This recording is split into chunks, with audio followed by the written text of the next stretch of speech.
Listen to the words I say, for I will always by your side. Tempat ini terima kasih Pak Kiki untuk kesempatan melayani Bapak Ibu semua ya.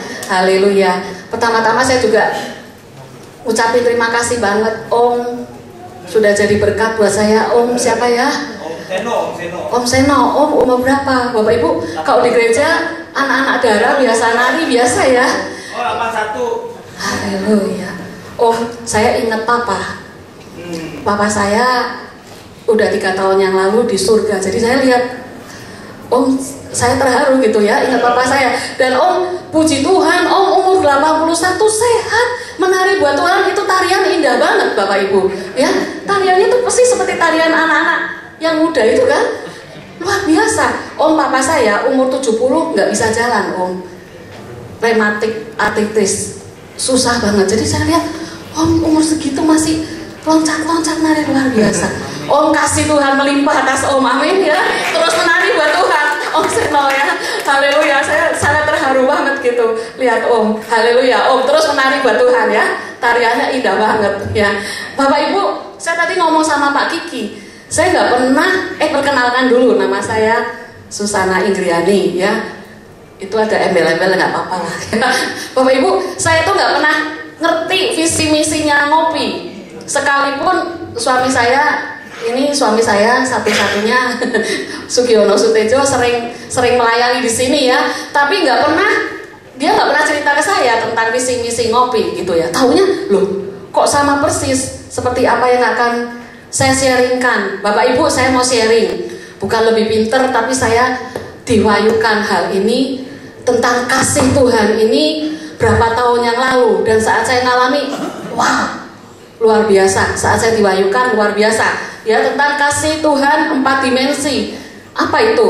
Manusia cuma tahu 3 dimensi kan, panjang, lebar, tinggi. Apa itu? Panjang kali lebar kali tinggi, isi. Isi. Kalau ini kita coba baca ayatnya saja. Boleh next selanjutnya. Nah ini kan saya juga, oh kok ini ya.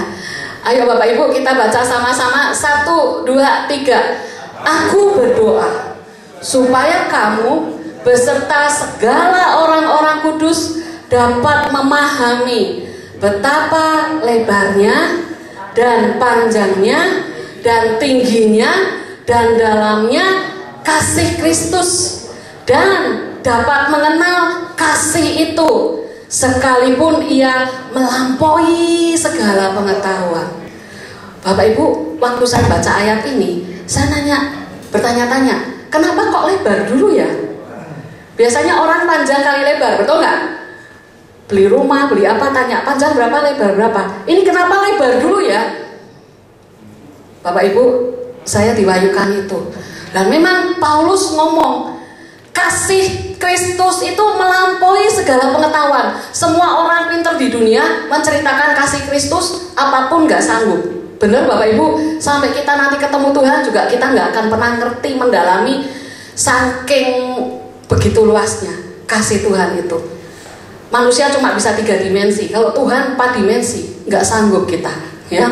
Maksudnya gimana? Saking nggak, Paulus sampai nggak bisa ngomong, aku berdoa deh supaya kamu bisa memahami betapa lebarnya, panjangnya, tingginya, dan dalamnya kasih itu. Bukan hanya paham, tapi setelah berikutnya mengenal kasih itu. Kita kenal, kita ngalami. Amin Bapak Ibu. Nah, saya dapat sesuatu, dapat pewahyuan, dapat rema gitu ya dari Tuhan. Bagaimana kasih Tuhan yang melampaui segala pengetahuan itu dicoba diterjemahkan menurut indera kita, menurut yang bisa kita ngerti, supaya kita sedikit kebayang gimana sih kasihnya Tuhan itu, seberapa lebar, seberapa panjang, gimana sih maksudnya ya. Nah saya coba mau sharing kepada Bapak Ibu, apa maksudnya betapa lebarnya, kenapa lebar dulu. Nah ini ada hubungannya juga sama nyanyian Pak Lestiono tadi. Next, kenapa kok lebar dulu, agak itu ya. Bapak Ibu bisa baca? Kenapa ya? Saya nggak ngerti ini. Bukan. Ya tahu. Lebar. Apa maksudnya lebar? Maksudnya lebar, Allah sanggup, saya bacakan deh, mengcover seluruh aspek hidup kita. Aspek hidup kita banyak, betul Bapak Ibu? Rumah tangga, keuangan, pekerjaan, bisnis, karir, kesehatan, sosial, hubungan sosial, pelayanan. Kenapa lebar dulu? Karena ini yang paling banyak mengkhawatirkan manusia, betul nggak? Halo? Bapak Ibu kalau saya tanya boleh dijawab ya Bapak Ibu. Ini yang paling banyak mengkhawatirkan manusia, betul ya?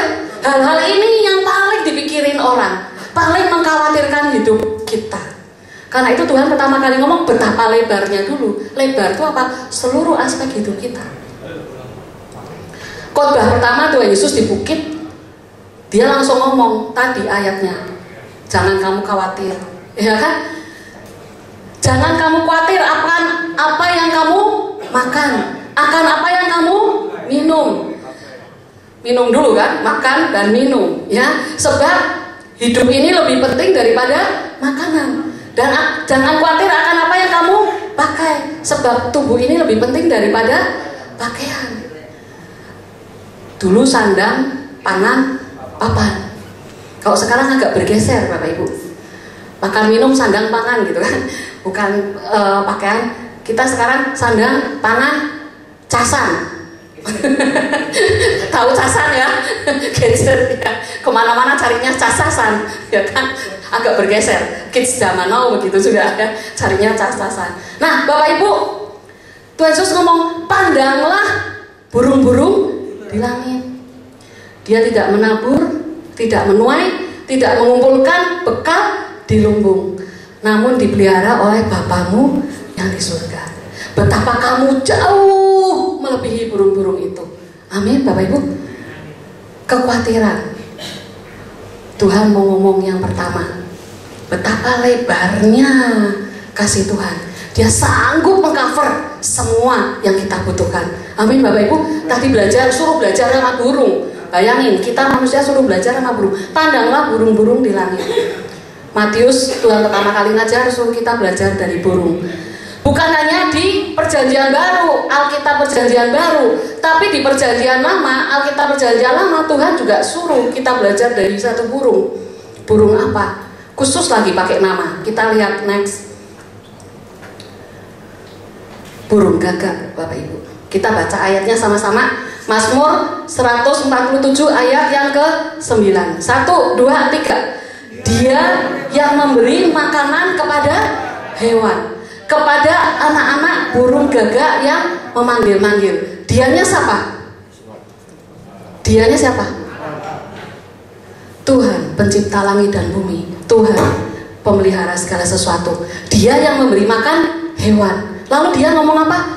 Memberi makan kepada anak-anak burung. Tadi suruh belajar dari burung. Anak-anaknya pun Tuhan kasih makan. Terus dia sebut lagi satu burung lagi. Burung apa? Burung gagak. Kenapa burung gagak? Tuhan kasih contohnya di Mazmur. Bapak Ibu ada yang suka pelihara burung?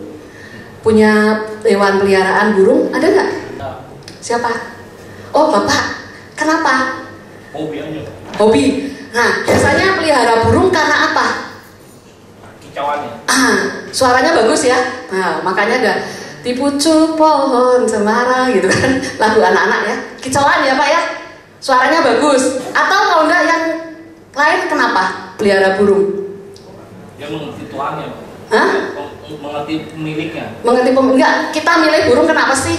Tadi suara, kedua warna, bulu. Bulunya indah gitu ya, merak, atau sekarang apa? Lovebird gitu ya, bulunya bagus. Orang pelihara burung karena dua, suara sama warna bulu. Saya tanya Bapak Ibu, ada nggak orang yang pelihara gagak?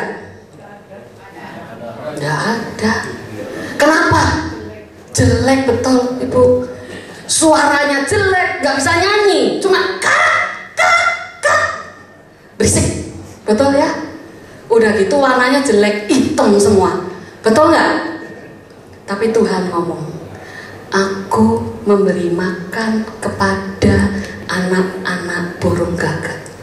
Burung gagak manusia nggak suka, tidak dikehendaki orang, dibenci orang, berisikin, yang tidak dipandang orang, tapi dipelihara sama Bapa. Amin. Terlebih Bapak Ibu semua, kita anak-anaknya. Amin. Apalagi burung gagak, selain nggak disukai orang, nggak diingini orang, pengen kamu rusuhin aja, rusuhin apa aja, keributin aja, sana pinggir jauh-jauh. Burung gagak tidak diinginkan orang. Kenapa? Lambang kejahatan. Betul Bapak Ibu? Ingat cerita Snow White ya? Atau apapun itu, selalu kalau ada nenek sihir selalu ada burung gagak, bener nggak? Burung gagak selalu mistis, dilambangkan dengan kejahatan. Pokoknya kalau ada sihir pasti ada burung gagak. Ada nenek sihir ada burung gagak, betul? Terus lambang kedua apa? Kematian, betul nggak? Burung gagak, di mana ada burung gagak di situ ada kematian. Coba aja, ya pasti ada kematian. Kenapa Tuhan ngomong burung gagak? Bapak Ibu, Tuhan mau katakan sesuatu, ya sesuatu banget, ya. Kenapa yang dipakai burung gagak? Nah, saya tanya sama Bapak Ibu, di Alkitab ada cerita tentang burung gagak nggak? Ada. Siapa? Apa? Elia. Siapa tadi yang ngomong Bapak? Wow, luar biasa. Ya, Elia, betul. Ya, ada cerita tentang burung gagak, tentang Elia. Nah, Bapak Ibu, kalau cerita di Alkitab itu lambang tentang Tuhan yang perjanjian lama ya, Alkitab perjanjian. Karena semua kitab, baik Alkitab perjanjian lama maupun apalagi Alkitab perjanjian baru, itu semua menceritakan tentang Tuhan Yesus. Ceritanya tentang Tuhan Yesus, bukan tentang kita, bukan tentang iman kita, bukan tentang apa yang Yesus kita lakukan, tapi semua lambang tentang Tuhan Yesus. Ya Bapak Ibu, cerita Elia juga cerita tentang apa yang Tuhan mau katakan sama kita. Ya, kenapa Elia dipelihara oleh burung gagak? Next, tadi saya ngomong, burung gagak tidak disukai orang, burung gagak tidak disenangi orang, burung gagak lambang apa? Kematian. Tapi di dalam Tuhan, kejahatan juga, betul? Tuhan ubah itu, kematian diubah menjadi kehidupan. Amin Bapak Ibu. Next, terus kejahatan diubah menjadi kematian, diubah menjadi kehidupan. Bapak Ibu, kejahatan bisa diubah menjadi kebaikan. Saya nggak tahu Bapak Ibu saat ini dalam kehidupan Anda apakah sedang mengalami kejahatan, diperlakukan tidak adil, disakiti orang, dizolimi orang, dicela orang. Tuhan sanggup mengubah kejahatan jadi kebaikan. Amin Bapak Ibu. Yusuf diperlakukan tidak adil, dijahatin dan sebagainya, tapi dia ngomong, engkau mereka-rekakan yang jahat, tapi Tuhan mengubahkannya untuk jadi kebaikan. Amin Bapak Ibu. Tuhan sudah ngomong, kejahatan di dalam Tuhan, Tuhan sanggup mengubah menjadi kebaikan. Amin. Kematian diubah jadi kehidupan. Saya nggak tahu ada kematian apa dalam area aspek hidup Bapak Ibu. Mungkin belum mati beneran secara fisik, tapi bau kematian. Kesehatankah digerogoti? Keuangan, pekerjaan?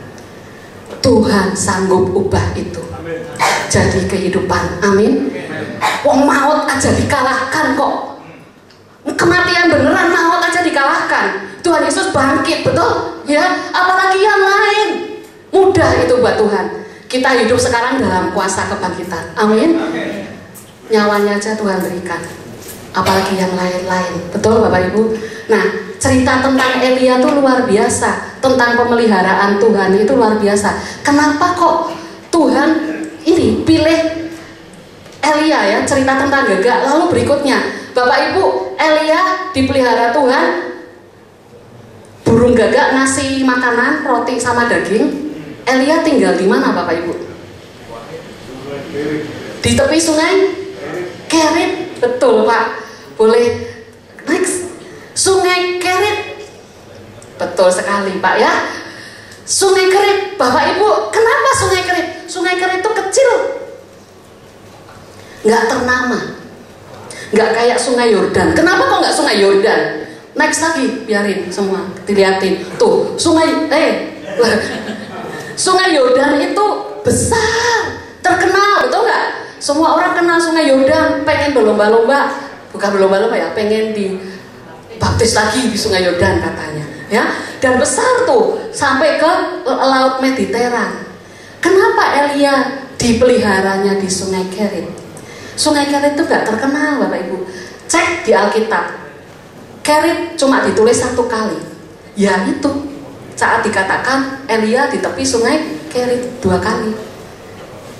Dipelihara di tepi Sungai Kerit. Tuhan sedang mau ngomong. Buatmu mungkin kecil, apa ini? Yang memelihara hidupku, yang dipakai untuk bekerja, yang dipakai untuk kehidupanku, menghasilkan keuangan, untuk bekerja, untuk berusaha, untuk memenuhi kehidupanku kecil, nggak dipandang orang, nggak terkenal. Tapi Tuhan ngomong, yang kecil bisa dipakai Tuhan untuk memelihara hidup kita. Amin. Nggak harus yang besar, Bapak Ibu, nggak harus yang terkenal. Kecil pun, usaha kecil Bapak Ibu, Tuhan bisa pakai untuk memelihara Anda. Amin. Ya, Tuhan juga mau ngomong, jangan tergantung dari ini sumber penghasilan. Ini bukan sumber penghasilanmu, ini bukan sumber hidupmu. Sumber kita Tuhan Yesus. Amin. Hidup adalah Kristus. Hidup adalah Kristus. Bukan toko, bukan bisnis, bukan kerjaan. Hidup adalah Kristus. Kenapa Bapak Ibu? Pekerjaan bisa hilang sekejap, bisnis bisa bangkrut seketika, hilang. Betul? Di Pekalongan kota saya, pasar besarnya dalam sehari habis kebakaran Pak, semalam belum lama ini. Ada teman saya punya 4 toko sembako, full diisi buat persiapan lebaran, habis semua. Stres ya, bon-bon habis semua. Bapak Ibu, Tuhan ngomong, Sungai Kerit bisa kering. Betul kan? Sungai Kerit kering. Penghasilan kita bisa berhenti tiba-tiba. Pekerjaan kita bisa lenyap tiba-tiba. Tapi hidup kita tidak tergantung dari bisnis kita. Amin Bapak Ibu. Bisnis bisa bangkrut, pekerjaan bisa hilang, tapi kita tidak akan mati karenanya. Amin. Hidupku adalah Kristus. Saya pernah ngalami Bapak Ibu. Saya bukan cuma ngomong, tapi saya ngalami bagaimana pekerjaan yang saya rintis 6 tahun dari bawah. Saya dulu pernah kerja di asuransi, dari nggak ngerti asuransi apa-apa, ya, dari agen naik leader tingkat 1, naik lagi leader tingkat 2. Saat mau naik top jadi kepala cabang, sudah diomongin nanti 2 bulan lagi promote ya, setelah trip ke luar negeri kamu promote jadi VP. Ya, Bapak Ibu, kalau kita sama-sama jadi kepala cabang, omsetnya yang VP saya itu, kepala cabang saya, langsung putus dari saya. Dia harus bangun tim baru untuk memenuhi omsetnya. Nah, karena dia susah untuk bangun tim baru, saya dizolimi, saya diterminate. Habis trip ke luar negeri, tiba-tiba saya diterminate. Terminate itu kalau bahasa pekerjaan di PHK. Sekejap habis pekerjaan 6 tahun. Saya mau maju sampai ke pengadilan, pada akhirnya Tuhan ngomong, no, stop. Ya, dan saya bisa bersaksi. Pernah juga Bapak Ibu bisnis dengan rekan kerja, ditipu, dicak, lumayan banyak, ratusan juta. Belum sampai MM-an sih. Ratusan juta, tapi buat saya banyak sekali. Belum pernah megang uang segitu gitu ya. Hampir setengah M, itu gede banget buat saya. Dicak. Bapak Ibu, pekerjaan bisa habis, bisnis bisa lenyap seketika. Tapi saya berdiri di sini gendut kayak gini. Bapak Ibu, ya, belum pernah saya bersaksi, belum pernah saya sekalipun makan batu. Amin. Tidak pernah orang benar ditinggalkan atau anak cucunya meminta-minta roti. Jangan tergantung Sungai Kerit. Sungai Kerit bisa kering. Ya, pemelihara kita Bapa di surga. Amin Bapak Ibu. Nah, ada saja Tuhan memelihara. Tadi Pak Lestiono. Habis Sungai Kerit kering, Tuhan pakai yang lain, pakai yang lainnya nggak masuk akal lagi. Siapa dipelihara siapa Bapak Ibu? Kalau ingat ceritanya, janda, betul kan? Janda Sidon, janda Sarfat, ingat nggak ceritanya? Habis sungai kering, Tuhan ngomong, kamu pergi ke Sarfat sana. Ada satu janda, boleh next ya, satu janda. Nah ini jandanya bukan janda kaya Bapak Ibu, janda yang cuma punya satu sukat tepung roti sama satu buli-buli minyak. Yang dia ngomong, aku tinggal segininya, aku makan, bikin masak roti, aku makan sama anakku, habis itu matilah aku, nggak tahu mau hidup dari mana lagi. Kok Tuhan mau minta dari aku, kok tega, istilahnya gitu ya, segitu-gitunya kok diminta gitu ya. Tapi saya nggak tahu tuh, janda lambang apa, udah dikeluarin semua ya, nggak apa-apa lah. Janda tanpa pengharapan, betul nggak ya? Nah janda, saya nggak ngerti juga tuh. Elia mungkin penuh wibawa ilahi ya, saya bayangin, kan nggak kenal ya. Saat Elia minta kayak gitu, berikan rotimu gitu ya, ini cowok ya. Berikan rotimu, ini kok nurut, walaupun ngomong, aku tinggal segini-gini ya Tuhan, habis ini aku mati deh, tapi kok nurut. Akhirnya dia beri, bikin, kasihin ke Elia dulu, dan akhirnya kita tahu, tepungnya tidak pernah habis, minyaknya tidak pernah habis. Cara Tuhan luar biasa. Bapak Ibu, janda Sarfat itu di Sidon. Tuhan mau ngomong apa? Sidon itu siapa? Sidon itu anak Kanaan. Kanaan itu siapa? Kanaan itu keturunan Ham. Siapa Ham? Bapak Ibu tahu? Ham itu salah satu dari anak Nuh. Nuh punya anak 3, Sem, Ham, dan Yafet. Sebetulnya Ham itu paling gede kalau nggak salah. Tapi kenapa selalu disebutnya Sem, Ham, Yafet, saya nggak tahu juga. Ya, nah Ham itu dikutuk sama papahnya, sama Nuh. Kenapa? Saat Nuh mabuk anggur, mabuk tadi ya, mabuk anggur telanjang gitu ya. Terus si Ham ngomong, papa telanjang tuh, ih malu gitu kan. Sem sama Yafet, anak yang baik gitu ya. Dia mundur bawa kain tutupi aurat papahnya, lalu keluar tanpa lihat aurat papahnya. Papahnya bangun, ngerti ceritanya, Ham dikutuk. Terkutuklah engkau, seumur hidup kamu akan jadi hamba bagi saudara-saudaramu. Bapak Ibu, saya juga nggak ngerti juga ya, kenapa orang tua ngutuk gitu ya. Dan belum kenal kasih karunia Pak, jadi ngutuk. Bapak Ibu terjadi sampai sekarang, keturunan Ham sampai sekarang pun nasibnya tuh selalu jadi hamba ya. Ham itu, keturunan Ham itu jadi sekarang orang-orang kulit hitam Bapak Ibu ya. Kita lihat di mana-mana kulit hitam jadi budak ya. Yafet itu keturunan orang Eropa, Sem keturunan orang Timur Tengah gitu, Timur dan Timur Tengah itu keturunannya ya. Nah Tuhan mau ngomong apa? Janda, situasi tanpa pengharapan. Oh, di dalam Tuhan selalu ada pengharapan. Dia jangkar pengharapan kita, sauh yang teguh, tidak pernah mengecewakan. Amin. Dan Sidon, anak keturunan Ham, yang terkutuk, di dalam Tuhan Yesus sekarang tidak ada lagi kutuk. Amin. Sebab apa? Segala kutuk kita sudah ditanggung di atas kayu salib oleh Tuhan Yesus. Amin. Kutuk orang yang terkutuk pun Tuhan ubahkan jadi berkat. Amin. Bawa berkat buat Elia. Bapak Ibu, jangan lagi khawatir.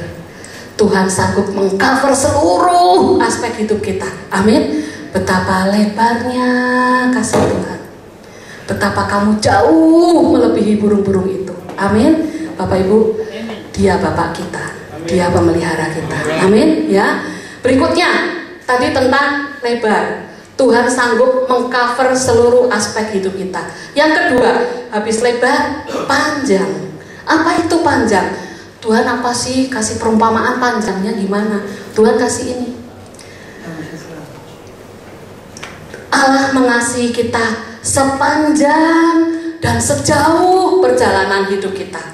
Ya, ayatnya yang terkenal ini. Ya, kita baca sama-sama 1, 2, 3. Yeremia 29 ayat yang ke-11. Sebab Aku ini mengetahui rancangan-rancangan apa yang ada padaku mengenai kamu, yaitu rancangan firman damai sejahtera dan bukan rancangan kecelakaan, untuk memberikan kepadamu masa depan yang penuh pengharapan. Bapak Ibu, Tuhan ngomong, aku tahu apa yang ada padaku, rancangan apa yang ada padaku mengenai kamu. Manusia, insting pada dasarnya, sifat manusia selalu pengen tahu masa depan, betul nggak? Naluri orang pengen tahu masa depan, ya. Tahun ini tahun apa Bapak Ibu? Anjing apa teh ya? Yang kalau tahun anjing ini nanti akan begini, kudu begini, begitu kan? Mama Loren laris pisan. Mama Loren sudah nggak ada ya. Sekarang siapa? Mbah Mijan.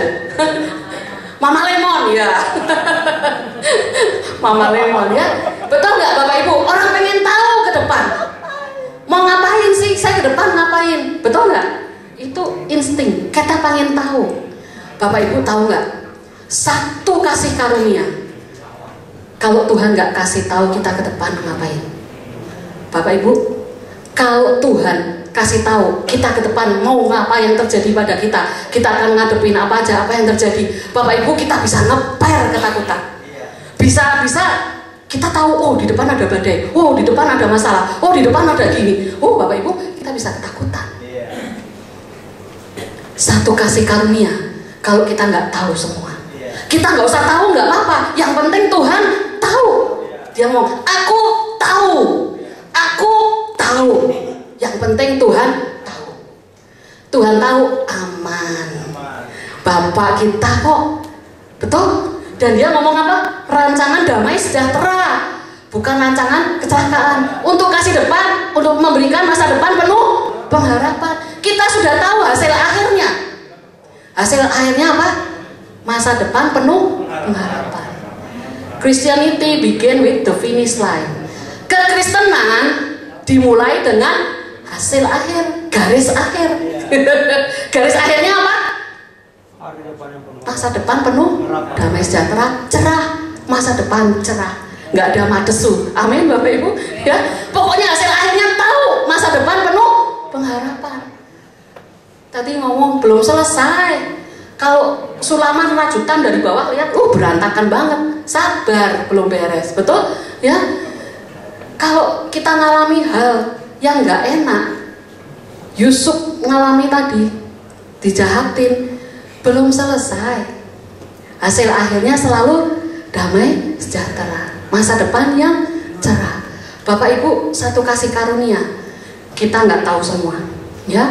Jangan dibilang bahwa kalau kita ikut Tuhan suruh kita kemana, lakukan kemana, kita nggak ngalami kesulitan, kita nggak ngalami badai. Coba next berikutnya, kita lihat ayatnya Matius 14. Bapak Ibu, Matius 14 yang tadi, ya. Ini cerita yang terkenal. Bapak Ibu tahu cerita ini? Kita baca sama-sama Matius 14. Bapak Ibu mungkin sedang ada yang ngalami kebingungan. Saya pernah ngalami kebingungan. Tuhan gimana sih? Saya waktu mau masuk asuransi udah nanya sama Tuhan. Bahkan asuransi ini pun saya sudah nanya sama Tuhan. Iya, oke, jalan. Kok ngalami gini? Kok saya ngalami gini? Apa saya salah Tuhan? Apa saya salah mendengar firman-Mu? Apa saya salah jalan? Apa saya salah mengerti? Terus memeriksa diri, apa salah saya? Nah, zaman dulu kan begitu, cross check, apa dosa saya, gitu kan? Ya, cross check terus. Bapak Ibu, kalau Tuhan suruh, belum tentu. Kita lihat ya, Matius 14 ayat 22. Kita baca sama-sama, bisa dikeluarkan nggak? Nggak ya? Kalau nggak, Bapak Ibu baca HP sucinya. Kalau nggak bawa kitab suci, bawa HP suci, ya. Matius 14 ayat yang ke-22. Sesudah itu Yesus segera memerintahkan murid-muridnya naik ke perahu dan mendahulinya ke seberang. Sementara itu ia menyuruh orang banyak itu pulang. Siapa yang suruh Bapak Ibu? Tuhan Yesus. Tuhan Yesus tahu nggak kedepannya bakal ada badai? kenapa disuruh? Kalau tahu ada badai nggak usah pergi dong. Kenapa disuruh? Itu sering jadi pertanyaan kita kan. Nah kan ada lagunya. Tuhan tak pernah janji langit selalu biru, tetapi Dia berjanji selalu menyertai. Tuhan tak pernah janji jalan selalu rata, tetapi Dia berjanji berikan kekuatan. Jangan pernah menyerah, jangan berputus asa. Mujizat Tuhan ada saat kita menyembah. Jangan pernah menyerah, jangan berputus asa. Mujizat Tuhan nyata bagi yang setia dan percaya. Amin Bapak Ibu. Tuhan gak pernah janji langit itu selalu biru. Ada badai. Kalau ada masalah, saya ngalami waktu itu kan, kenapa ya? Apa dosa saya? Cek. Kalau enggak, aduh Tuhan sedang menguji iman saya melalui kesulitan. Bapak Ibu, apa tujuan kesulitan? Apa tujuan masalah dalam hidup kita? Bukan Tuhan sedang mendidik kita, bukan. Bukan Tuhan sedang mau menguji iman kita, bukan. Bukan Tuhan sedang mau kita membuktikan iman kita, bukan. Bapak Ibu, kita Tuhan nggak perlu menguji iman kita. Dia sudah tahu siapa kita, betul? Dia ngerti benar kita, seberapa dalam kita, seberapa besar iman kita. Dia tahu betul kita, sedetail-detailnya diri kita, bahkan jauh lebih tahu dari diri kita sendiri, betul? Kalau ada masalah, tujuannya apa? Kalau ada badai dalam hidup kita, tujuannya apa? Bukan Tuhan mau menguji kita, bukan kita mau membuktikan diri iman kita, bukan. Banyak orang saat ini bahasnya tentang iman Petrus, ya kan? Padahal judulnya bukan itu. Judulnya apa? Yesus berjalan di atas air. Tapi selama ini yang saya dengar khotbah di gereja adalah selalu apa? Iman Petrus. Kamu sih makanya ngalami salah. Soalnya apa? Imannya nggak teguh. Lihat segala angin ya tenggelam lah gitu kan. Kurang, imannya kecil, selalu begitu, tertuduh terus, nggak pernah cukup imannya, ya. Tapi saat saudara kita mengalami masalah, tujuannya sebetulnya Tuhan sedang mau memberikan pewahyuan kepada kita. Apa? Pewahyuan, katakan pewahyuan. Dia mau mewahyukan dirinya sebagai apa? Saat mulutnya ngalami badai, Tuhan Yesus datang. Betul kan? Tuhan Yesus yang datang.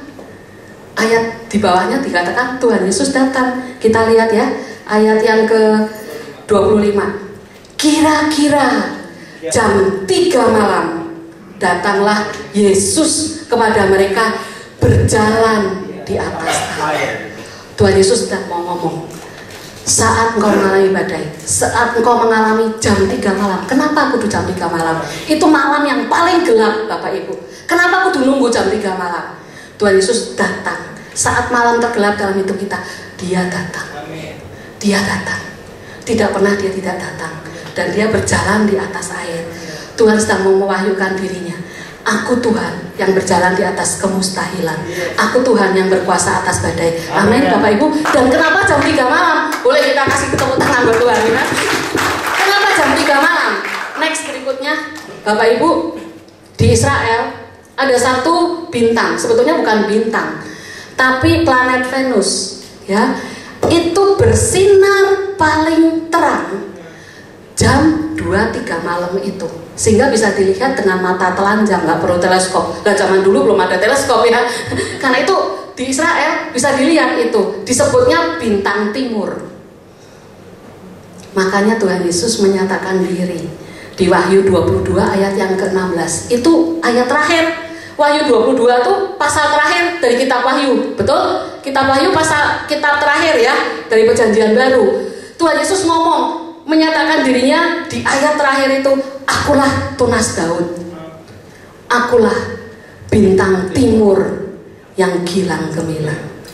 Bapak Ibu, saat kita, kenapa jam 3 malam, kudu jam 3 malam baru Tuhan Yesus datang berjalan di atas air. Tuhan Yesus sedang mau berkata di tengah malam paling gelap. Bapak itu jam 2-3 malam itu paling gelap. Kenapa? Orang paling nyenyak tidur. Biasanya di situ apa itu? Garong, rampok, maling. Munculnya jam 2-3 malam, betul nggak? Jam 12 orang masih melek, apalagi di Jakarta gitu ya.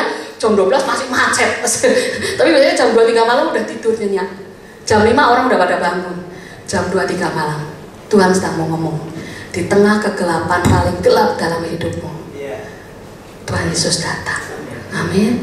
Di tengah kegelapan paling gelap hidupmu, Dia datang mengambil engkau. Amin. Ya, tidak ada kegelapan yang bisa menguasai. Akulah bintang timur yang gilang gemilang. Amin, Bapak Ibu. Tujuannya itu, kalau Bapak Ibu mengalami masalah dalam hidup, Tuhan sedang mau mewahyukan dirinya kepada Bapak Ibu. Amin. Ya, Tuhan sedang mau mewahyukan dirinya. Amin, Bapak Ibu. Ya, sepanjang dan sejauh, next, ada ayat yang bagus. Tuhan mengasihi kita sepanjang dan sejauh perjalanan hidup kita. Yeremia 31 ayat yang ketiga. Kita baca sama-sama. 1, 2, 3. Dari jauh Tuhan menampakkan diri kepadanya. Aku mengasihi engkau dengan kasih yang kekal. Sebab itu aku melanjutkan kasih setiaku padamu. Bapak Ibu, ini ayat luar biasa. Dari jauh Tuhan menampakkan diri. Ini gambarnya Bapak Ibu tahu kan cerita tentang apa? Ini siapa ini? Anak bungsu. Lari dari rumah bapaknya. Betul? Meninggalkan bapaknya. Bapak Ibu, Tuhan tidak pernah jauh. Tuhan tidak pernah menjauhkan diri dari kita. Seringnya manusia yang menjauhkan diri dari Tuhan. Betul? Bapak Ibu, di sini semua dari sini. Saya percaya kita tidak menjauhkan diri. Tapi saya juga nggak tahu ya. Ada orang hatinya di gereja, hatinya, badannya, fisiknya di gereja, tapi hatinya menjauh dari Tuhan. Ya. Tapi ini ayat ini ngomong, sekalipun ada orang yang menjauhkan diri. Mungkin Bapak Ibu di sini ada keluarga, ada istri, suami, anak, orang tua, siapapun sahabat yang sedang menjauhkan diri dari Tuhan. Entah kenapa, kecewa atau apa. Tapi Tuhan ngomong, Dia kejar terus. Sekalipun dia menjauhkan diri, Tuhan terus kejar dia dengan kasih-Nya. Dia ngomong, aku terus menampakkan diri kepadanya. Saya percaya dia terus mengejar, menjamah, nggak tahu caranya gimana, pasti pulang. Amin, Bapak Ibu. Kayak anak bungsu ini, suatu saat dia pasti pulang. Kalau dia anak Tuhan, pasti suatu saat dia pulang. Amin, Bapak Ibu.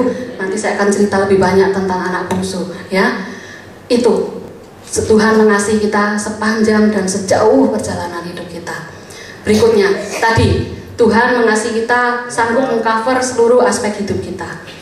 Panjang, Tuhan mengasihi sepanjang dan sejauh perjalanan hidup kita. Wow, ini aja udah luar biasa ya Bapak Ibu ya. Kebayang nggak kasihnya Tuhan? Wow, sudah aman kita. Apalagi sih yang kita takutkan ya? Yang berikutnya, tinggi. Apa itu tinggi? Tinggi. Nggak kelihatan juga ya? Oke. Setinggi apapun, apa sih Tuhan tinggi? Setinggi apapun harapan dan cita-cita kita, maka kasih Allah sanggup membackup kita. Bapak Ibu, ada cita-cita apa, ada keinginan apa, ada pengharapan apa, ada kemauan apa, Tuhan sanggup membackup kita. Amin. Ya, mungkin ada orang di sini, Bapak Ibu di antara di sini mungkin ada yang seperti Yusuf. Next.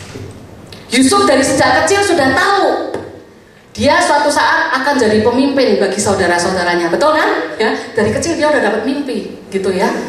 Udah ngerti, nanti kamu nyembah aku katanya. Ya, jadi pemimpin di antara saudara-saudaranya. Atau mungkin cuma kayak Hana. Next. Hana itu seorang perempuan, mamahnya kamu ya. mengharapkan anak 5 tahun, betul? Kayak ini Hana. Bapak Ibu tahu cerita Hana? Hana seorang wanita, istrinya Elkana, nggak punya anak, mandul. Punya madu namanya Penina. Sekalipun Elkana sayang sama Hana, tapi Penina dikasih bagian lebih banyak. Anak-anaknya juga dikasih bagian lebih banyak. Jadi dia sedih banget, sering nangis. Dia cuma punya satu keinginan, cuma pengen punya anak. Cuma pengen punya anak. Mungkin keinginannya cuma sederhana. Bapak Ibu gimana sih tahu itu cita-cita dari Tuhan, kemauan itu dari Tuhan? Bapak Ibu, Tuhan kalau taruh suatu cita-cita, suatu keinginan, suatu tujuan hidup, itu bukan pakai cara yang aneh-aneh. Ditaruh dalam hati kita. Bapak Ibu, kerelaan, kemauan, keinginan itu ditaruh dari Tuhan. Hana cuma pengen punya anak, tapi itu pun dari Tuhan. Ya, kita lihat ayatnya. Saya tiba-tiba ingat ayat itu. Filipi 2 ayat 13. Kalau bahasa Inggrisnya jelas banget, Bapak Ibu. Filipi 2 ayat yang ke-13. Karena Allah lah yang mengerjakan di dalam kamu baik kemauan maupun pekerjaan menurut kerelaannya. Tuhan yang mengerjakan di dalam kamu baik kemauan maupun kerelaan maupun pekerjaan menurut kerelaannya. Bahasa Indonesianya begitu, bahasa Inggrisnya lebih jelas.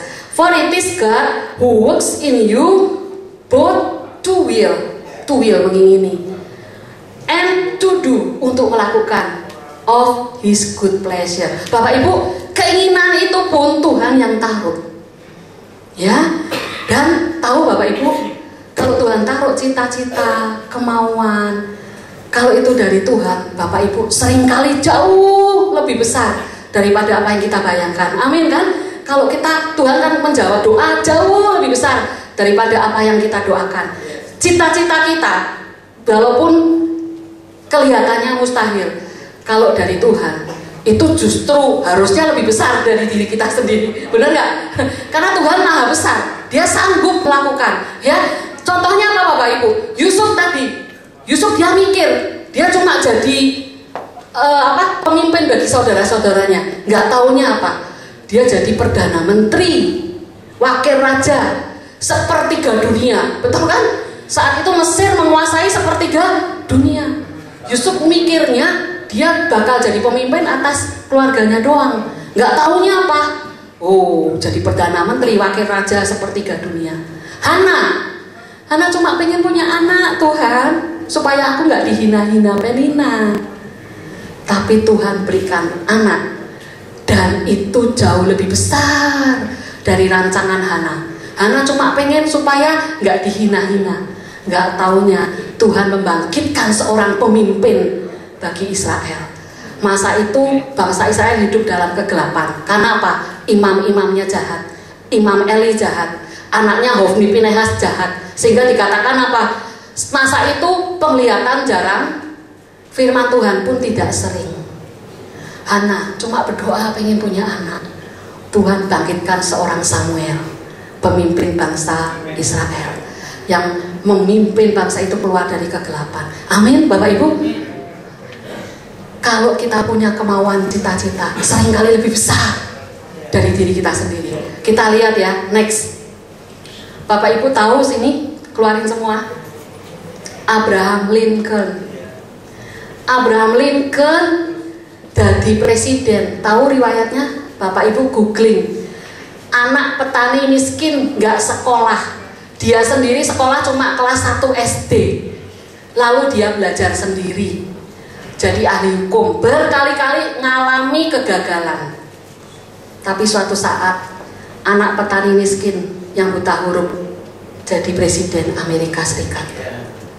Lalu apa? Dia punya mimpi besar, membebaskan bangsa Israel, bangsa Amerika dari perbudakan. Dia presiden pertama, sebetulnya presiden ke-16, tapi presiden pertama yang menghentikan perang saudara. Saat itu Amerika berkecamuk, perang saudara utara lawan selatan, ya, pro perbudakan sama enggak. Akhirnya 1 Januari 1863, enggak kelihatan ya, Ingat-ingat aja 1863. Dia keluarkan ini Emancipation Proclamation, proklamasi emansipasi. Mulai saat itu tidak ada perbudakan di Amerika. Ya, dia membebaskan bangsa negro dari perbudakan. Itu sudah satu langkah yang luar biasa. Tapi belum berhenti Bapak Ibu. Ya, perbudakan sudah nggak ada, tapi ras diskriminasi masih ada. Orang negro sudah nggak jadi budak lagi, tapi masih ada ras diskriminasi, masih ada perbedaan. Kalau kerja, ruangannya beda. Ini untuk ruangan kulit putih, ini ruangan kulit hitam. Toiletnya beda, ini kulit hitam, ini kulit putih. Restoran beda, hotel beda, rumah beda, perkampungan kulit hitam, perkampungan kulit putih. Pokoknya berbeda, ras diskriminasi. Berikutnya, sampai satu orang bangkit, Martin Luther King, 28 Agustus, tepat satu abad kemudian, tadi 1863, ini 1963, diremakan firman Tuhan, semua orang diciptakan sama, semua sama di hadapan Tuhan. Dia speech yang terkenal, I have a dream, tahun 1963, satu abad setelah Abraham Lincoln mengeluarkan emansipasi. Dia ngomong, I have a dream, saya punya mimpi. Suatu hari anak-anakku laki-laki dan perempuan bisa duduk sama-sama dengan anak-anak laki dan perempuan kulit putih. Saya bermimpi suatu hari anak-anakku akan dinilai bukan berdasarkan warna kulitnya, tapi berdasarkan karakter mereka. Bapak Ibu, sejak dia ngomong ini, kita lihat sekarang Amerika sudah gak ada ras diskriminasi lagi. Ya, puncaknya 2004 gitu, saat Presiden Barack Obama dilantik jadi Presiden Amerika yang pertama. Ya, satu abad, perjalanannya lama. Bapak Ibu, Tuhan kasih visi, kasih mimpi bisa lama, tapi terus Tuhan sanggup. Ya Bapak Ibu, kita punya visi apa nih buat negeri kita? Ya, jangan hanya toleransi. Kalau toleransi itu kamu boleh hidup, tapi jangan macam-macam ya. Kamu nggak boleh gini, nggak boleh gitu. Lu mau jadi presiden, jadi gubernur, naik semireketek. Agamamu apa? Kamu orang apa? Bapak Ibu, kita nanti tanggal 17 Maret saya bekerja di ITHB, Institut Teknologi Harapan Bangsa, sedang mengumpulkan PMK, Persekutuan Mahasiswa Kristen di Indonesia. Sudah ada berkumpul, nanti sudah daftar 45 PMK. Ya, dari seluruh Indonesia, bahkan dari kampus-kampus yang hijau sekalipun. Ya, itu 2 tahun yang lalu 2016 di IPB, mahasiswa berdiri, kami bersumpah di Universitas Negeri Bapak Ibu, di IPB, difasilitasi sama rektornya yang pegawai negeri. Aku bersumpah akan mendirikan negara khilafah. Ya kan? Cari di YouTube banyak. Kita, anak-anak Tuhan, tidak terorganisasi, tidak punya visi, tidak punya struktur, tidak punya, sekarang bangkit. Ya, nanti kita mau dikasih visi. Jangan toleransi, tapi apa? Kita sama.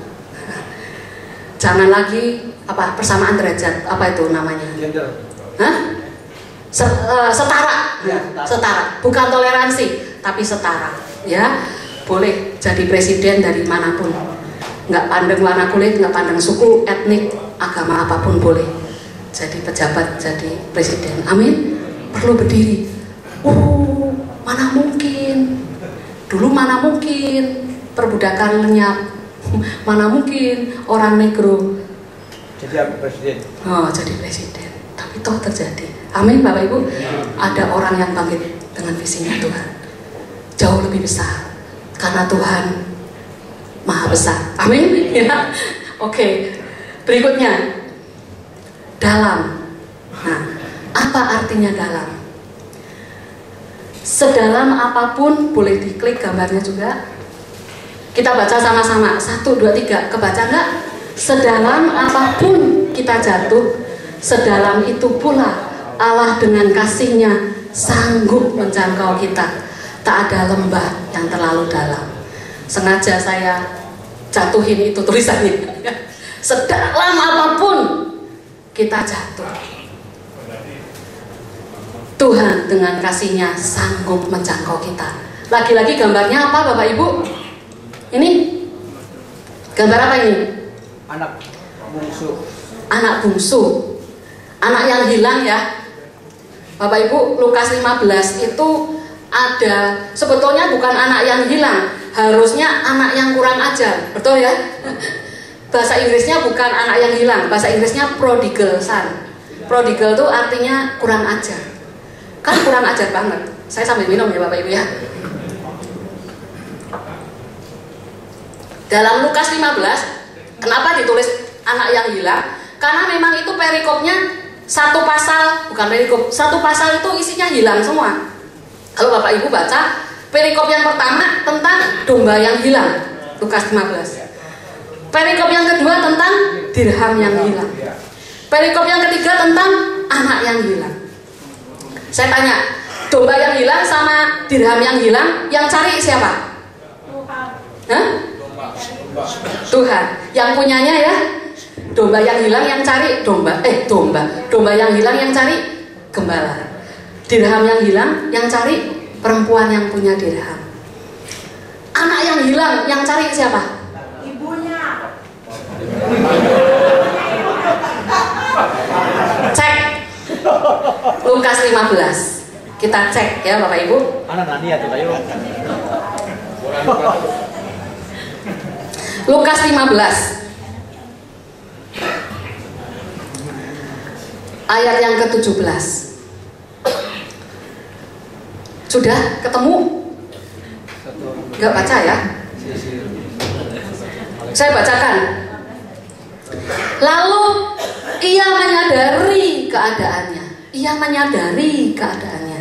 Katanya, betapa banyaknya orang upahan Bapakku yang berlimpah-limpah makanannya, tetapi aku di sini mati kelaparan.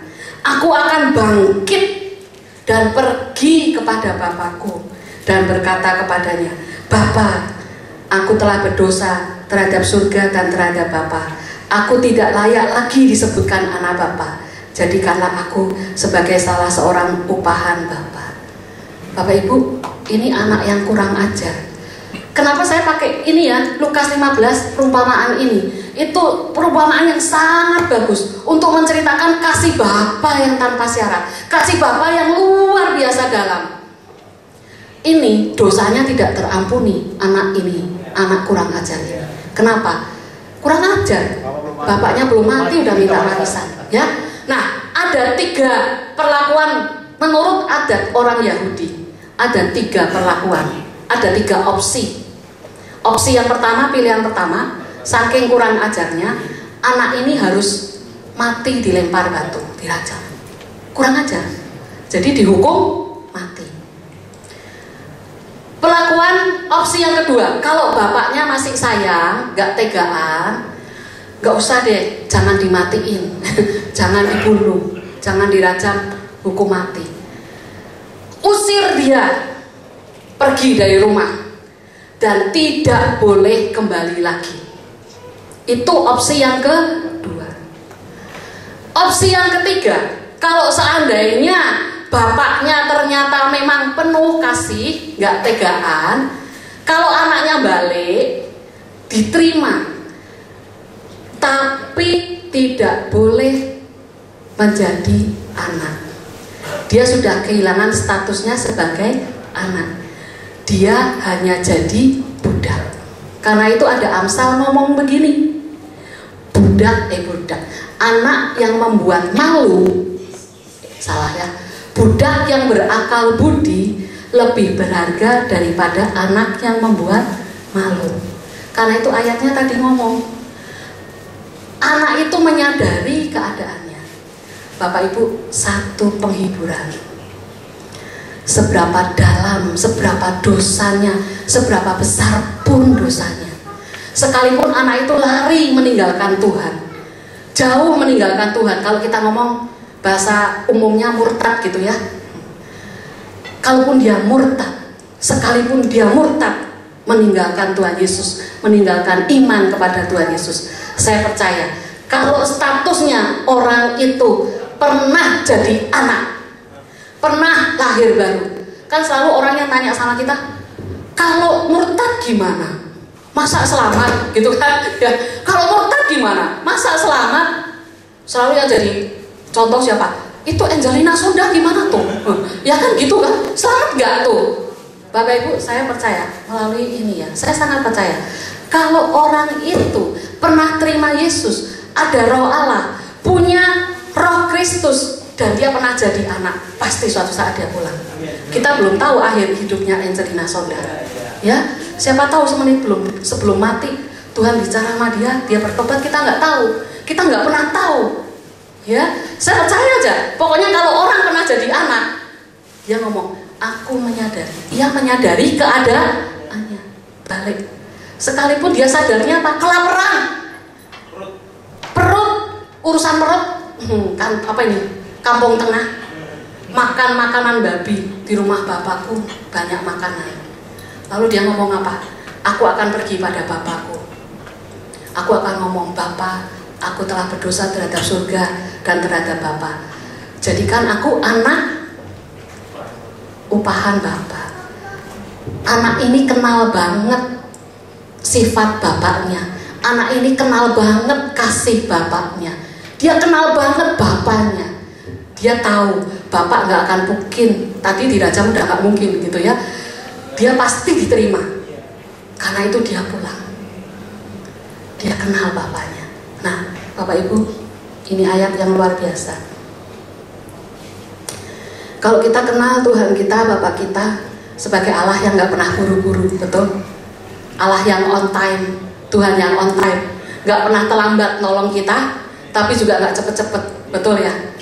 Satu-satunya ayat Tuhan dinyatakan terburu-buru, lari-lari, gak sabar, cuma ayat ini. Saat dia dari jauh lihat anaknya mau pulang, buru-buru berlari. Coba kita lihat ayatnya. Tadi ya, aku tidak layak lagi disebutkan anak Bapa. Jadikanlah aku sebagai salah seorang upahan Bapa. Maka bangkitlah ia dan pergi kepada bapaknya. Ketika ia masih jauh, ayahnya telah melihatnya. Kan tadi saya ngomong, dari jauh Tuhan menampakkan diri, melanjutkan kasih setia. Jadi saat anaknya pulang, dari jauh Tuhan sudah tahu. Dari jauh bapaknya sudah lihat. Selalu nunggu, matanya selalu tertuju, kapan anakku pulang. Dan saat dia lihat, lalu tergeraklah hatinya oleh belas kasihan. Ayahnya itu berlari mendapatkan dia, lalu merangkul dan mencium dia. Bapak Ibu, luar biasa. Satu-satunya Tuhan digambarkan terburu-buru, lari, gak sabar. Saat lihat dia mau menyatakan kasihnya pada anaknya yang pulang. Amin. Tidak ada dosa yang terlalu dalam. Saat anak yang kurang ajar itu, yang dosanya kelewatan itu pulang, bapak buru-buru peluk dia, cium dia, rangkul. Anaknya ngaku dosa. Bapak, aku telah dilakukan. Kalau Bapak Ibu baca di bawahnya, Bapak, aku telah berdosa terhadap surga dan terhadap Bapak. Jadikanlah aku salah satu orang upahan Bapak. Itu kalau doktrin, kalau aturan gereja pengakuan dosa. Datang sama pendeta ngaku dosa. Dulu kalau jemaat ngaku dosa, maksudnya konseling gitu. Biasanya kan ngaku, saya gini-gini Bu. Makanya saya dulu gitu Pak. Jadi konseling jemaat konseling gitu. Bu, saya ngalami gini-gini. Wah, makanya kan udah dibilangin kan, bla bla bla bla bla. Masih sudah sedih gitu ya, masih dimarah-marahin lagi. Bapak Ibu kadang pendeta lebih cerewet dari Tuhan. Luar biasa ya. Bapak, saat anaknya ngaku dosa, saat anaknya ngomong, Bapak, aku telah berdosa terhadap surga, terhadap Bapak. Jadikanlah aku salah satu orang upahan Bapak. Tuhan gak jawab apa-apa, gak direwes, bahasa Jawanya gak direwes itu doa pengakuan dosanya. Malah si bapak ngomong sama hambanya, "Hei, bawa ke sini jubah yang terbaik, kenakan padanya." Apa maksudnya Bapak Ibu? Saat kita kembali pada Bapak buru-buru pengen mengenakan pakaian kebenaran. Jubah bicara tentang pakaian kebenaran. Ingat, kita dibenarkan bukan karena perbuatan baik kita. Kita dibenarkan karena Tuhan memberikan pada kita. Yesaya 61 ayat ke-10. Tuhan mengenakan pada kita pakaian keselamatan. Seperti pengantin mengenakan jubah pengantinnya, ya. Tuhan kasih jubah kebenaran. Tuhan memberikan kebenarannya lagi. Kamu orang benar. Tuhan menegaskan seperti itu. Allah nggak sabar, Dia terburu-buru untuk memberitahu kepada kita, kita adalah orang benar. Amin. Lalu apa? Si pembantunya suruh, cepet kasih kasut, kasih sepatu, kasut. Bicara apa kasut? Bicara tentang sebagai anak, dikembalikan statusnya. Tadi ngomong, "Bapak, jadikan aku salah satu orang upahan Bapak." Bapak Ibu, Lukas 15 ini membatal apa ya? Memporak-porandakan adat istiadat Yahudi. Harusnya dia nggak boleh jadi anak, tapi dia kenakan. Kasih perumpamaan itu, kasih sepatu. Budak tidak boleh pakai sepatu. Budak di Israel nggak pernah pakai sepatu. Tuhan ngomong, bapaknya ngomong, kasih sepatu. Dia tidak lagi jadi budak, dikembalikan statusnya. Engkau tetap anak. Bapak Ibu, di hadapan Tuhan, dia tetap Bapa. Anak boleh gagal, anak boleh lari. Ingat Yesaya 9, Bapak Ibu itu luar biasa. Seorang anak telah lahir untuk kita. Namanya disebut orang apa? Penasehat, ajaib, Allah yang perkasa. Lalu apa? Bapa yang kekal. Bapa yang kekal. Selamanya dia Bapa kita. Selamanya kita anaknya. Amin. Anak bisa gagal. Tadi anak bungsu dia bisa gagal lari suatu saat dari rumah bapaknya. Tapi selamanya dia Bapa yang kekal. Amin. Bapak Ibu. Setelah itu dikasih apa? Cincin. Cincin lambang otoritas. Punya kuasa. Anak yang belum akil balik nggak punya kuasa.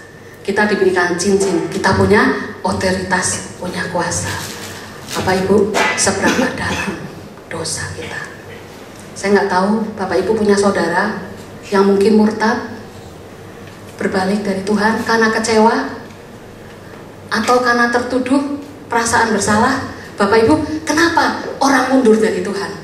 Tadi Pak, ya biasanya tahu sih Tuhan Yesus baik gitu ya, datang gereja.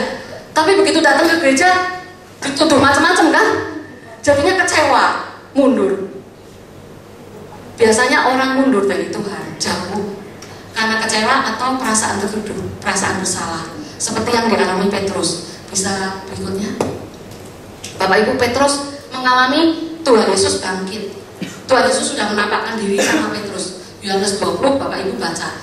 Saat Tuhan Yesus menampakkan diri pertama kali kepada murid-murid, Petrus ada, betul ya? Yang tiba-tiba muncul di ruangan terkunci, murid-murid ketakutan. Yohanes 20 itu, Petrus ada. Tuhan Yesus menampakkan diri. Yang nggak ada, Thomas. Karena itu waktu Thomas dikasih tahu, Yesus sudah bangkit. Nggak percaya aku, kalau aku nggak nyucukkan tanganku ke sini, telapaknya atau ke lambungnya, aku nggak akan percaya. Thomas yang nggak tahu, Petrus tahu. Petrus ngalami Yesus bangkit. Tapi kenapa Yohanes 21, Yohanes 20, Petrus mengalami Tuhan Yesus bangkit. Kenapa Yohanes 21, Petrus masih kembali menangkap ikan? Yohanes 21 ayat yang ketiga ngomong, aku mau kembali menangkap ikan. Kembali pada pekerjaan lama. Kenapa? Karena dia belum beres, belum dipulihkan dari rasa bersalahnya, rasa tertuduh. Bapak Ibu, rasa bersalah, rasa tertuduh itu membunuh, itu mematikan potensi kita, betul? Membuat kita kehilangan semua yang baik dari Tuhan, nggak berani datang sama Tuhan. Ya, Tuhan perlu berurusan. anugerah, tidak ada penghukuman. Dari mana taunya? Tuhan khusus datang menampakkan diri, khusus memulihkan Petrus.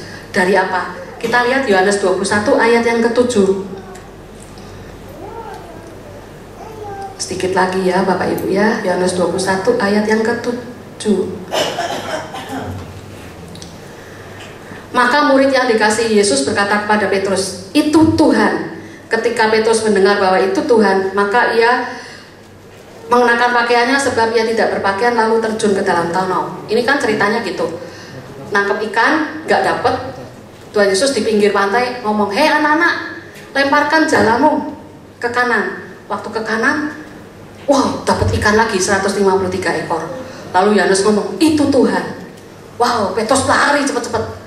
Karena nggak jauh, dia bisa berenang ke darat, lari ya. Lalu apa yang terjadi? Ketika mereka tiba di darat, mereka melihat api arang dan di atasnya ikan dan roti. Bapak Ibu, kalau ada yang ditulis di Alkitab itu bukan apa ya? Bukan sembarangan atau bukan asal-asalan. Segala sesuatu yang ditulis di Alkitab ada maksudnya. Kenapa api arang? Kenapa di situ? Waktu Petrus datang, dia lihat api arang. Bapak Ibu, Tuhan Yesus sedang mau mengingatkan. Bayangin, begitu Petrus lihat api arang, dia ingat peristiwa berapa hari sebelumnya. Saat dia dekat api arang, betul kan? Dekat api arang berdiam. Lalu ada anak perempuan budak ngomong, kamu juga temannya orang itu ya? Logatmu sama. Aku tidak kenal dia. Begitu dia lihat api arang, dia diingatkan kembali saat dia menyangkal Tuhan Yesus. Saat Petrus lihat itu dia kaget. Tapi apa yang terjadi? Tuhan Yesus nggak marahin dia. Tuhan Yesus nggak nanya kenapa kamu nyangkal aku, tapi malah kasih apa? Makan. Mari makan. Kasih roti, kasih ikan. Di situ saat kuasa tidak ada, Petrus menerima anugerah, tidak ada lagi penghakiman, penghukuman, pengampunan sepenuhnya. Aku tidak mengingat-ingat lagi dosamu. Saat itu terjadi pemulihan. Setelah dipulihkan, baru Petrus bisa diberdayakan. Setelah makan baru Tuhan Yesus nanya Petrus. Saat itu dia terjadi pemulihan. Tuhan Yesus khusus menampakkan diri untuk memulihkan Petrus.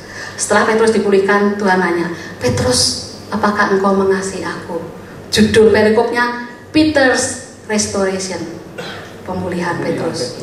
Ya, setelah dipulihkan baru bisa ditanya, "Petrus, apakah engkau mengasihi aku? Gembalakanlah domba-dombaku." Bapak Ibu, orang kalau punya perasaan bersalah, perasaan tertuduh, itu nggak akan bisa efektif bekerja, potensinya tumpul semua. Tuhan, menyangkal Tuhan. Matius pernah ngomong, Tuhan Yesus ngomong begini, "Siapa yang menyangkal aku di hadapan manusia, aku akan menyangkal dia di hadapan Bapa dan di hadapan malaikat-malaikatnya." Petrus nyangkal? Nyangkal. Bahkan semua muridnya nyangkal. Tapi kenapa Tuhan Yesus nggak menyangkal Petrus, nggak menolak Petrus? Karena salib, tonggaknya salib. Yudas mengkhianati juga, tapi dia bunuh diri duluan sebelum salib. Coba kalau dia menyesal bertobat, nunggu salib ini terjadi, mungkin ceritanya bukan begitu itu. Ya, Petrus menyangkal, tapi karena salib mengubah semuanya. Tidak ada dosa yang terlalu besar. Aku melupakan semua dosamu. Aku tidak mengingat-ingat kesalahanmu. Amin Bapak Ibu. Tidak ada dosa yang terlalu dalam. Ya. Terakhir, tidak ada lembah yang terlalu dalam. Lembah bicara kejatuhan kita di paling dalam. Ya. Boleh dibuka semua. Bukan yang lembah tadi. Ya. Nah, Bapak Ibu, lembah biasanya lambang kita hidup di bawah, bukan? Ya, paling dalam jurang. Nah, ini terakhir. Tahu gambar ini nggak? Lucu, saya suka. Ini gambar apa Bapak Ibu? Nggak kelihatan kali ya? Ini apa? Ayam. Terus ini apa? KFC. Ayatnya apa? Through I walk through the valley of the shadow of the death, I will not fear. Sekalipun aku berjalan dalam lembah bayang-bayang maut, aku tidak takut bahaya. Oh, nggak ada yang ketawa ya? Nggak lucu ya? Kalau saya lihat itu lucu. Weh, ayam aja nggak takut. Dia nggak takut dijadikan Kentucky Fried Chicken. Ya Bapak Ibu ya? Kayak Daud. Sekalipun aku dalam lembah bayang-bayang maut, aku tidak takut bahaya. Bapak Ibu, ayatnya itu 1 Raja-Raja 20 ayat 28. Itu peristiwanya saat Raja Aram, Israel dikepung sama Raja Aram. Raja Aram ngomong, orang Israel itu Tuhannya tuh Tuhan di lembah, Tuhan atas lembah, Tuhan atas gunung. Kalau kita perang di gunung, kita kalah karena Tuhannya Tuhan di atas gunung. Kita perang di lembah karena dia bukan Tuhan atas lembah. Lalu 1 Raja-Raja ayat 20 ayat 28 Tuhan ngomong, karena kamu ngomong aku adalah Tuhan atas gunung, bukan Tuhan atas lembah. Kalau di bahasa Indonesia Tuhan atas dataran, tanah datar. Kurang tepat, bahasa Inggrisnya God of the valley, Tuhan atas lembah. Maka aku akan memusnahkan engkau hari ini. Bapak Ibu, saat kita ada di puncak, kita sering ngomong, oh Tuhan memang menyertai aku, Tuhan besertaku. Tapi saat kita ada di lembah, Tuhan benar nggak ya? Kenapa aku jatuh? Saya tutup dengan satu kesaksian Bapak Ibu. Bapak Ibu tahu tas ekspor ya? Tas Eiger, body pack, tahu ya?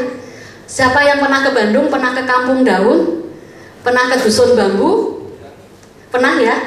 Itu pemiliknya satu, Pak Roni Lukito. Itu termasuk yang punya body pack Eiger ekspor.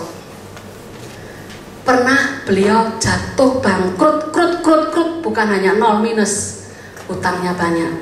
Saat ngalami jatuh di lembah seperti itu, dia datang sama bapak gembala saya, bapak rohani saya, nangis, ngomong, Om, saya di lembah paling dalam, jurang paling dalam, Om, saya bangkrut, krut, habis minus, Om. Kalau Om saya nggak ngomong apa-apa, cuma ngomong, puji Tuhan. Kok puji Tuhan, Om? Iya, lah iya, bener, katanya. Kamu sudah bilang itu jurang paling dalam kan? Sudah di dasar beneran? Nggak bisa lebih dalam lagi? Iya Om, ini udah deh, jurangnya dalam banget, paling dasar. Nggak ada yang dalam lagi? Enggak, itu sudah paling dalam Om. Sudah di dasar beneran? Iya, puji Tuhan. Sekarang kamu tinggal bangkit. Kaget. Kamu tinggal bangkit. Kamu sudah nggak akan ada yang lebih buruk dari ini kan? Ya, sekarang tinggal bangkit. Tuhan menyertai kamu. Wow, kaget dia. Gak sampai 5 tahun, 2 tahun dia datang kembali ke Om. Om, sambil bawa BMW. Om, ingat berapa tahun yang lalu saya jatuh, tapi Om ngomong puji Tuhan tinggal bangkit. Itu menguatkan saya Om. Bapak Ibu lihat sekarang hasilnya ya, body pack, Eiger, ekspor, Dusun Bambu, buka sekolah di mana-mana, sekolah terutama di daerah miskin, memberikan pendidikan gratis. Perusahaannya B2B, blessed to be blessed. Ya Bapak Ibu, tidak ada lembah terlalu dalam. Tangan Tuhan tidak kurang panjang untuk menolong kita. Amin. Telinganya tidak kurang tajam untuk mendengar doa kita. Saya tidak tahu masalah apa yang Bapak Ibu alami. Biar Tuhan menyatakan kasih-Nya pada kita. Malam hari ini kita nyanyi, ingat kasih-Nya.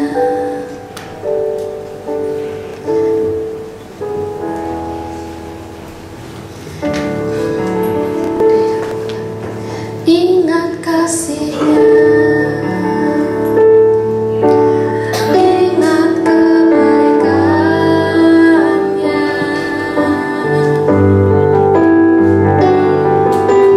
Dan anugerah-Nya selama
Bapak Ibu, biar kita sejenak teduh di hadapan Tuhan, terus mengalir. Tuhan, Kau berperkara. Bapak Ibu, saya tidak tahu apa yang Bapak Ibu alami. Adakah Engkau yang sakit hati saat ini? Tuhan tahu saat Engkau diperlakukan tidak adil, saat Engkau disakiti, saat Engkau dijahati. Tapi Tuhan sanggup, kasih-Nya terlalu besar. Tuhan sanggup mengubah yang jahat menjadi baik. Tuhan, Kau jamah, Kau berperkara. Jamah anak-Mu satu persatu. Tidak ada yang lewat, Tuhan. Karena semua anak-Mu berharga di hadapan-Mu. Dan Kau mengenal pribadi lepas pribadi. Tidak ada satupun yang tidak Kau kenali. Dan Kau tahu setiap kebutuhan kami, Tuhan. Dan Kau menyatakan diri, menyatakan kasih-Mu, Tuhan.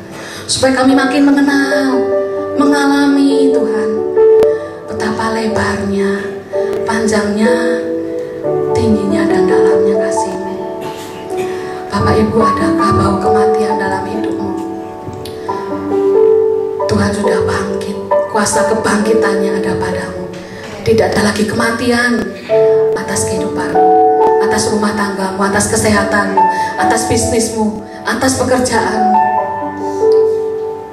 Dan Tuhan memberikan masa depan yang penuh harapan. Masa depanmu tidak suram, sekalipun kau belum melihat saat ini, tapi Tuhan sudah melihatnya. Dia melihat hanya masa depan yang cerah penuh pengharapan. Kita boleh tinggal aman, tinggal tenang, mempercayai Bapa kita, karena Dia tahu. Dan jangan jauh dari Bapa. Bapa berlari menyambut engkau saat engkau kembali pada Bapa. Jangan kau merasa tertuduh, jangan kau merasa bersalah. Tuhan mengampuni engkau sepenuhnya. Tuhan tidak mengingat-ingat lagi dosamu. Datang pada Bapa supaya engkau mendapat pertolongan pada waktunya. Kasih-Nya mendekapmu saat ini. Dia memeluk engkau. Kasih-Nya memelukmu. Yes, Lord. Ku takkan lupa kasih-Nya. Yes, Lord, berkata Tuhan. Ku takkan lupa. Wow, terima kasih buat teman-teman yang sudah menyaksikan tayangan komunitas kopi ini. Ngopi ini ngobrolin Papi Surgawi, karena kami tahu setiap berita kabar baik itu pasti akan memerdekakan setiap yang mendengar. Karena Tuhan begitu mencintai Anda dan saya tanpa syarat dan menerima kita, mengubah hidup kita. Terima kasih ya, jadi berkat buat Anda dan semua. Oke teman-teman, tolong ya men-subscribe logo di bawah ini supaya komunitas kopi semakin maju dalam memberitakan kabar baik. Thank you. God bless.